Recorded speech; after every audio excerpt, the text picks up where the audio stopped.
I guess we are lucky enough because we're not asked to solve the entire equation. We're only required to solve for x in the pair of simultaneous equation. So that means we just focus on x and leave y alone. From the first arrangement, we want to rearrange this one, x squared plus y.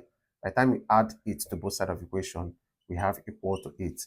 Or you could say move this negative 8 across, it becomes positive x. This is equation 1. Then on this other one, we will just bring in 5x first, and it's having a positive sign. So 5x is fine. Then plus y equals, by the time you add 2 to both sides of the equation, you have this side to be positive 2. Or you move negative 2 across, changes to positive. And then we have this equation 2. That moving is not a right thing to do. We usually use adding. Adding when you're having subtraction sign, add both sides, add 2 to both sides. That's the right way to say it. All right, to make it quick, that's what I'm saying, moving. Now, what do we need to do? I may focus on equation 1 or equation 2. Either of them works. But in this case, I may just focus on equation 2, maybe making y the subject of the formula in equation 2. You can still use y the subject of the formula in equation 1. Either way, that's the problem. So now in this case, I will say y will be equal to 2. If I move this negative or subtract 5x from both sides, we have negative 5x here. And this becomes equation 3. So what do I need to do to get the value of x? I will just substitute this value of y for y in equation 1. That's by substitution method. So what do I need to do?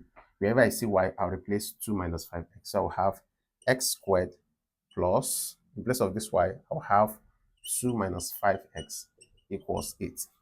Now what do I need to do? I want to move everything to the left-hand side so that we'll have the right-hand side leaving us with 0. Just have the right-hand side 0 left. Just have 0. I'll move everything to the left-hand side so that 0 will be left on the right-hand side. So I'll have x squared, bring this negative 5x close to x squared because the degree of this is 2, here 1, then the next thing plus 2. And then if you're subtracting 8 from both sides, you have negative 8 here equal to 0.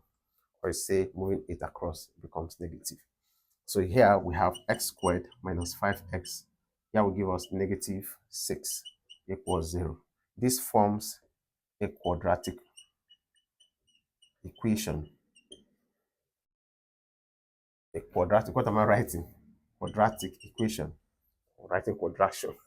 All right, so now this is a quadratic equation. And of course, you can use any method of your choice. In my case, I will choose factorization method. Think of two numbers such that when you multiply those numbers, it gives you negative 6. When you add those numbers, it gives you negative 5. What are those numbers? I can think of negative 6 and positive 1 because negative 6 multiplied by positive 1, that will give us negative 6. And we're looking for two numbers. When you multiply, it gives you negative 6. When you add those numbers up, it gives you negative 5. So negative 6 plus 1, that will give us plus times plus is plus. Negative 6 plus 1 will give us negative 5. So these are the best values or factors I will use. So in this case, I will have x squared minus 6x plus x minus 6 equal to 0. Now, this is negative 6 and positive 1. We have here, the coefficient of this x is 1. The coefficient of this x is negative 6. And if you sum this up, it will give you negative 5x. So every other thing remains the same. All right, so what do we need to do? We can group this one, group this, group this, group this. What is common here? I'm seeing x being common. Since x is common, I factor out x. If you pull out x from this x squared, you'll be left with x minus. If you remove x from this point, you have just 6. Here, 1 is common. So if I pull out 1, positive 1, all will be left is x. Here, negative 6 will be left equal to 0. So this means I'll be having this, they are common, I'll just have x minus 6 equals 0. Or I will have this one outside, x plus 1 equals 0. So when x minus 6 is equal to 0, for you to find x, you need to add 6 to both sides of the equation. So x now will be equal to 6.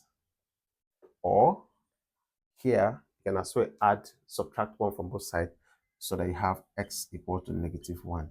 Or it's a negative or positive 1, move over to this side, changes to negative 1. So the value of x are 6 and minus 1 respectively. So that's the solution to this particular problem. I hope you found this video helpful. If you need one-on-one section, please hit my DM. You have my number there.